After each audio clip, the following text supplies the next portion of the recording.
كان في موقف يعني وانا قاعد كنت باكل الحقيقه، يعني لقيت نسيت اللي انا اكلت المعلقه. خدت المعلقه.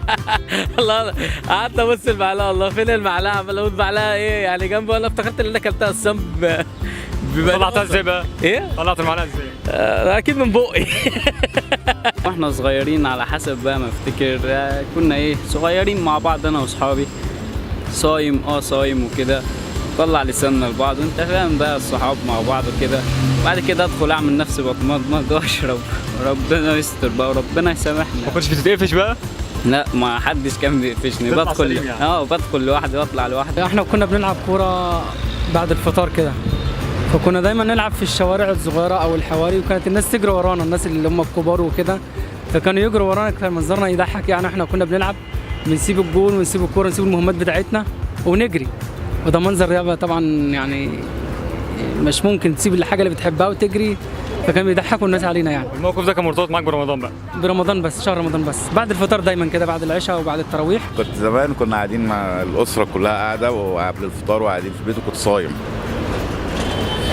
وقاعد، وفي جنبي كان أخويا الكبير، كان والدي متوفي وأنا صغير قوي يعني، فأخويا الكبير كان جاب عيش ومحطوط جنبي، وأنا قاعد آكل من العيش، قاعد أزقز فيه.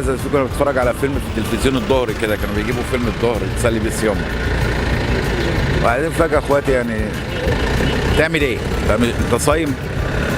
قلت لهم اه. ما انت بتاكل؟ قلت لهم لا والله صايم. كلت علقة؟ العيش مش بيفطر. لا كلت علقة. طب قلت لهم يا جماعة انا مش واخد بالي، ناسي.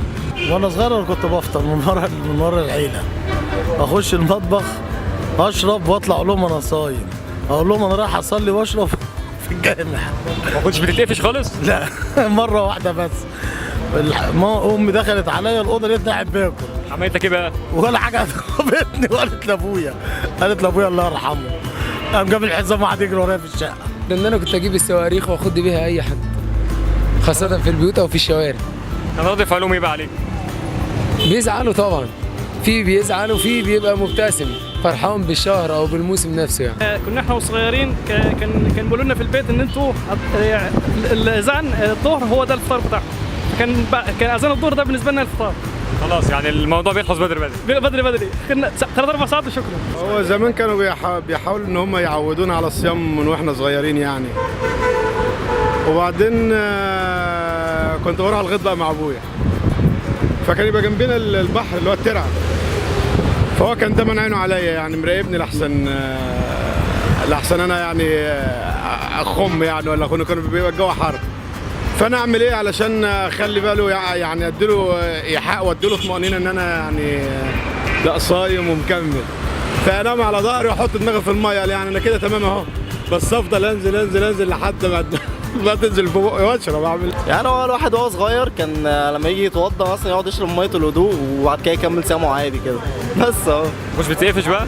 لا تقفش فين اهو، حد يدخل ورانا واتوضى. كنت صغير ودخلت الصراحه كنت عطشان، فعملت نفسي ان انا بتوضى وشربت بق ميه.